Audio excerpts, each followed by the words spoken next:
la tertulia.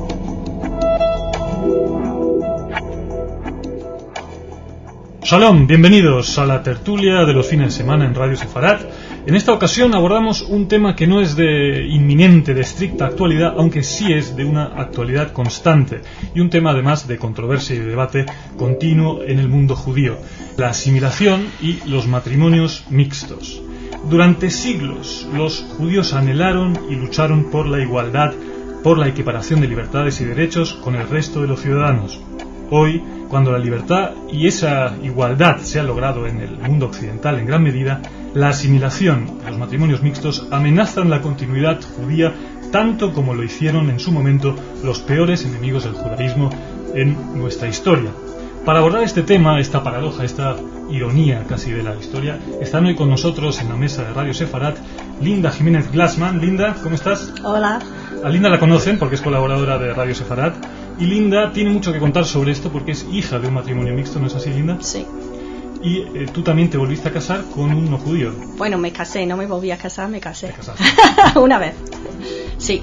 También está Claudio Meirovich. ¿Qué tal? Claudio, ¿Cómo estás? Bienvenido por primera vez a Radio Sefarat. Muchas gracias. Espero que contemos contigo mucho en el futuro.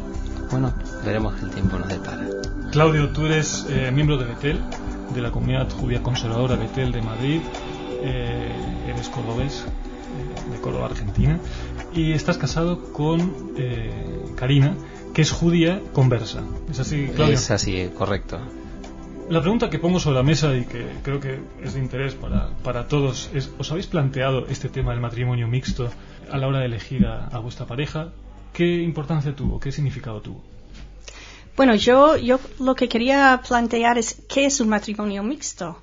Porque, bueno, contaré un poco la historia de mis padres. Mi padre no era judío, pero había nacido en Nueva York entre judíos, tenía amigos judíos y tal, y entendía mucho el mundo judío, y cuando se iba a casar con mi madre, se ofreció para convertirse, y mis abuelos maternos, que eran muy laicos, dijeron que no hacía falta porque era un chico muy majo y que no hacía falta. Y claro, yo creo que entre mis padres había más afinidad y se parecían más que, por ejemplo, un judío del Atlas y una judía universitaria neoyorquina. Entonces, ¿qué es un matrimonio mixto? Claro, muchos hablan también que el matrimonio mixto es entre un judío ashkenazí y uno sefardí, ¿no? Sí, por ejemplo, o sí, dentro de Israel, ¿no? O sea, un ruso y un marroquí dentro del mismo Israel. ¿Qué es un matrimonio mixto? Sí, creo que es necesario, para empezar esa misma discusión, pensar, o por lo menos lo que yo pienso del matrimonio mixto, en el matrimonio entre un no judío y un judío, es decir, judío con todas las variantes que pueda haber y ese no judío. Efectivamente, entre las diferencias surgen en todas las parejas.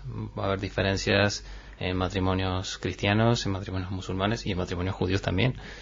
Pero yo creo que apunta la cuestión a que cuando se habla del mixto, de cuestiones fundamentales sobre la familia, sobre la educación de esos hijos que vendrán, cómo se desarrollarán.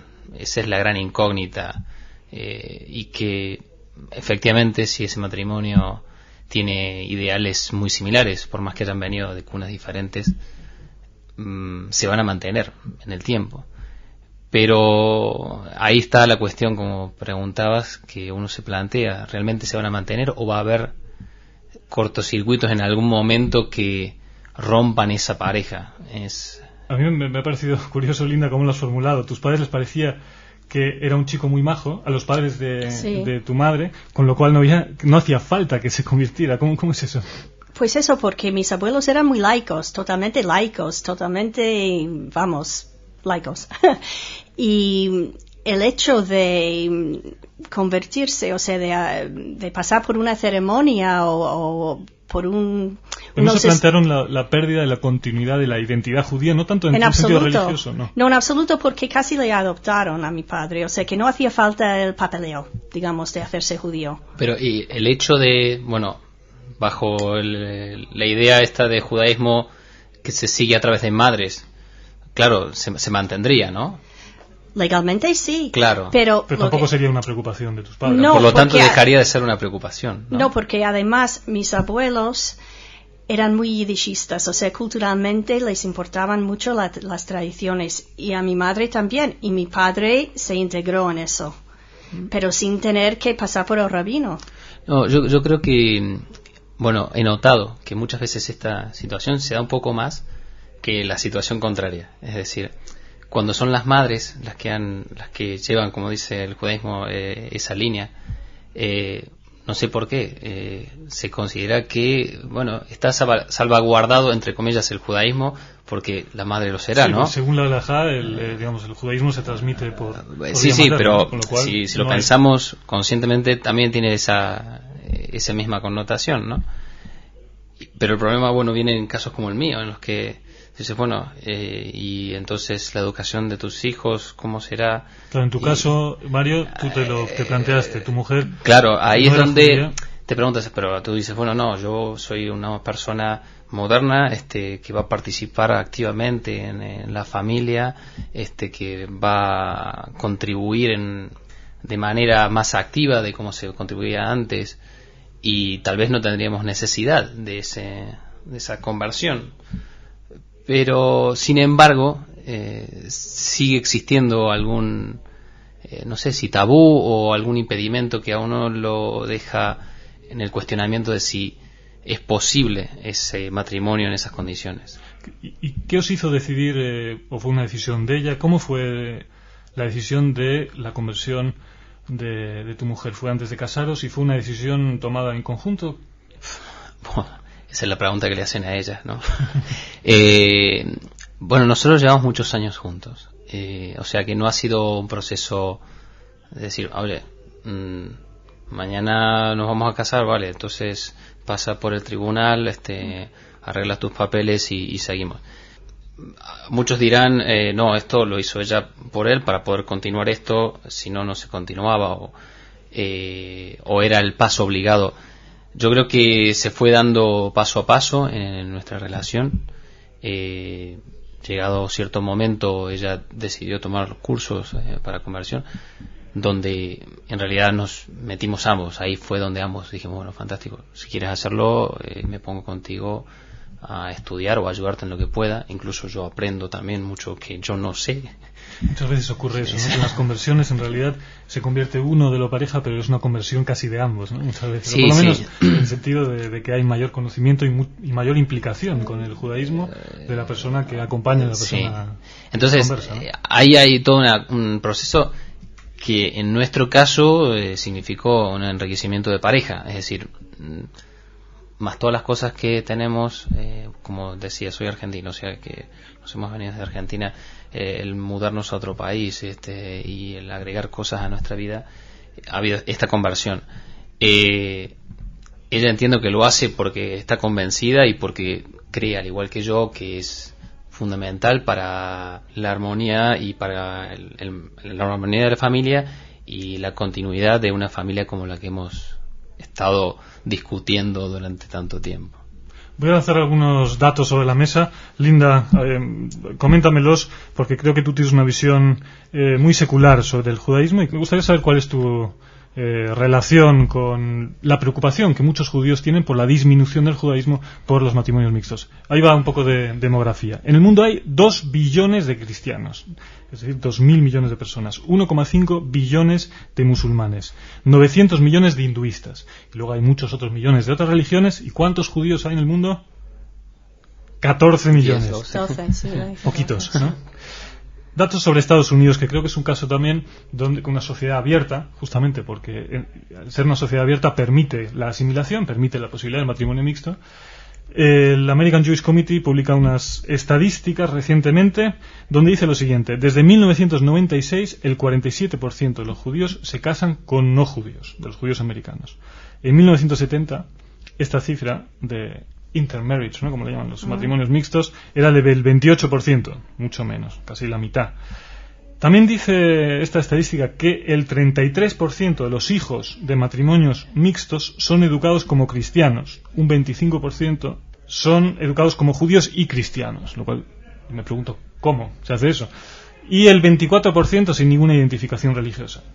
Si sumamos estas cifras, realmente la continuidad del judaísmo, aunque sea en un sentido podemos decir no religioso, cultural, está amenazada, ¿no, Linda?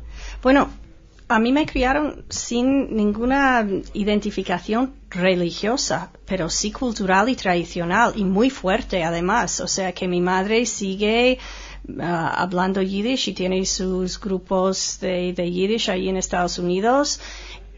Y celebrábamos las festividades mayores, pero de una manera tradicional y cultural y sin ningún tipo de, digamos, identificación religiosa. Ahora bien, no lo has dicho, pero yo creo que hay más judíos que se casan con no judías que al revés. O sea, hombres judíos que se casan con cristianas, y a lo mejor por eso hay más, o sea, educan a los niños más hacia el cristianismo, porque dicen que un hombre judío es una joya. Es lo que decía yo, es decir, cuando hablaba de, bueno, uno tiene que cambiar esta cuestión y ser más activo en la educación, en la casa, en la familia. Pero es el papel de la mujer. No, es que el hombre judío... El hombre judío, supongo que estás por decir esto, está educado de una forma que él no participa casi en esas tareas, es decir, participa en una etapa posterior, el mantenimiento del hogar judío es una función que es generalmente asignada a la mujer, ¿no? No, pero yo no estoy hablando de mantener el judaísmo. Yo estoy hablando de, dentro de un matrimonio, un hombre judío participa más con los niños, participa más en las tareas de la casa, o sea que suele ser más, digamos, moderno, más liberado que un hombre no judío. Y eso explica y que por eso, no judías se casen con judíos. Por eso las no judías quieren atrapar a un hombre judío. Por otra parte, una mujer judía suele tener más cultura, suele ser más contestataria, suele tener una personalidad más fuerte que una mujer cristiana en general. Entonces, hay muchos hombres judíos también que se sienten atraídos por ese tipo de mujer porque a lo mejor se sienten un poco inseguros, no siempre esa inseguridad woodialiana, ¿no? Es curioso, que no quieren que la mujer gane más, por ejemplo. ¿Es una interpretación tuya, Linda? ¿O es no, eso lo he leído. Andar por casa? Eso lo he leído, ¿eh? No sé dónde, pero lo he leído. No sé si estarás de acuerdo, ¿no? Pero... No, es cierto, en cierta forma, algunas de esas cosas. Sí, pienso, me acuerdo de algunas madres judías y digo, bueno, si me hubiera tocado como esposa, hubiera querido huir yo también, pero no sé, yo creo que la cuestión es un poco más amplia. Efectivamente, cuando se vive en un seno de una comunidad Yiddish, como estabas diciendo, un Brooklyn donde todo el mundo, tus vecinos, todos son judíos, es mucho más difícil perder eso. Pero cuando esa misma persona se muda y se va a vivir a un pueblo en Purdue, en Indiana, y la comunidad es mucho más pequeña, él deja de tener todo ese entorno y ya a veces no se preocupa por mantener todo eso. Es un poco lo que ocurre en Israel también, ¿no? Sí, que no hay esa preocupación por la pérdida de la continuidad del judaísmo en Israel, aunque sea la mayoría o la mayor parte de la sociedad israelí laica. Es decir, y mantengan un vínculo secular, ¿no? O cultural con la religión, pero no es un problema, es una cosa parecida. Sí, es. El entorno es pero lo que sucede en el caso, creo decía, de esta persona que ha vivido en ese entorno muy judío durante muchos años, al irse ya no tiene ese soporte, entonces yo creo que es mucho más fácil que se pueda perder, porque no tiene con qué darle ese apoyo a sus hijos o a su familia, ¿no? Bueno, como lo de Spielberg, ¿no? La historia de Spielberg, que es algo similar. Que también creció en un sitio muy aislado y se dio cuenta o volvió al judaísmo a una edad bastante mayor. Hay una cuestión, o sea, esto de el matrimonio mixto es un anatema, es una prohibición como puede ser el trabajar en Shabbat según la Torá, o como comer cerdo. Es decir, eso es algo que dentro del judaísmo está prohibido. Ahora bien, ¿cómo se afronta ese problema? Porque también hay muchos, y entre ellos rabinos reformistas y conservadores, que dicen que el problema de la debilidad judía es menos un problema de los matrimonios mixtos o de la asimilación que lo es del rechazo de las comunidades judías a aceptar parejas mixtas o a aceptar también muchas veces a quienes están alejados del judaísmo en el sentido religioso. Es decir, ¿dónde está el problema? ¿En las comunidades o en el hecho de que los judíos decidan casarse con no judíos o viceversa? Yo creo que es un mix, es decir, una cosa lleva a otra, ¿no? Es decir, cuando aparecen una cantidad de matrimonios mixtos, la comunidad ve un threat, una amenaza de un problema. A ver, y entonces ahí pasa a ser el problema la comunidad, porque la comunidad deja de aceptar todo eso. Que si fueran aceptados, tal vez fluiría. Lo posible por incorporar. Se fluiría, se incorporarían, no habría problema. Y no se consideraría, y tal vez esos matrimonios mixtos pasarían a ser parte íntegra y completo de esa comunidad y la harían mayor, más fuerte. Incluso posibilitar la conversión, ¿no? Pero sí, pero se da, por eso digo, es un efecto, pero que se va retroalimentando en cierta forma, creo yo. A mí me importa mucho menos la aceptación del matrimonio mixto que, digamos, la pérdida del judaísmo, de las tradiciones, más de las tradiciones, porque eso es lo mío, o sea, yo no soy practicante, ¿no? Pero eso es lo que más me preocupa. Y yo creo que un matrimonio mixto puede mantener las tradiciones si quiere. Ya para terminar, ¿cómo se percibe desde fuera esto de la preocupación, la inquietud, la insistencia de los judíos en casarse entre ellos, ¿no? Sobre todo en un mundo en el que vivimos, en que se valora la multiculturalidad, la interculturalidad, la hibridación de culturas y de razas? Es casi, ¿no?, como tal vez se interprete mal, ¿no? Se considera una especie de exclusivismo que en el fondo tampoco lo es, porque formar parte de esta comunidad es una posibilidad para cualquiera, ¿no? Pues es que somos pocos, ¿eh? Yo creo que es una preocupación por perdernos un poco. Y claro, yo creo que tú has tocado esto un poco al principio, que la paradoja es que donde menos antisemitismo hay, más asimilación hay y más no, o sea... Bueno, sí, de alguna manera el antídoto más infalible contra el matrimonio mixto es el antisemitismo, ¿no?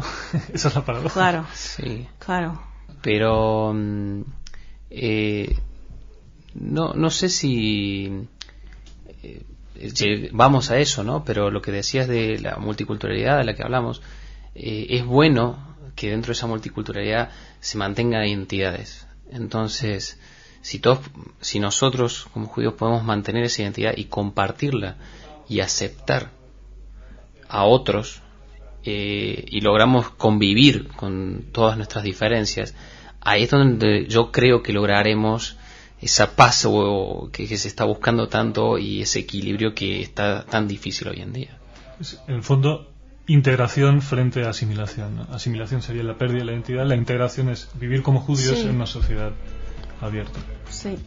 Linda Jiménez Glassman, y Claudio Meirovich, gracias por venir hoy a hablar de este tema. Creo que es un tema que da para más. Volveremos a sentarnos en esta mesa para hablar de asimilación y otros temas. Gracias, Linda. Gracias a ti. Claudio. Gracias por invitarme. Shalom, hasta pronto.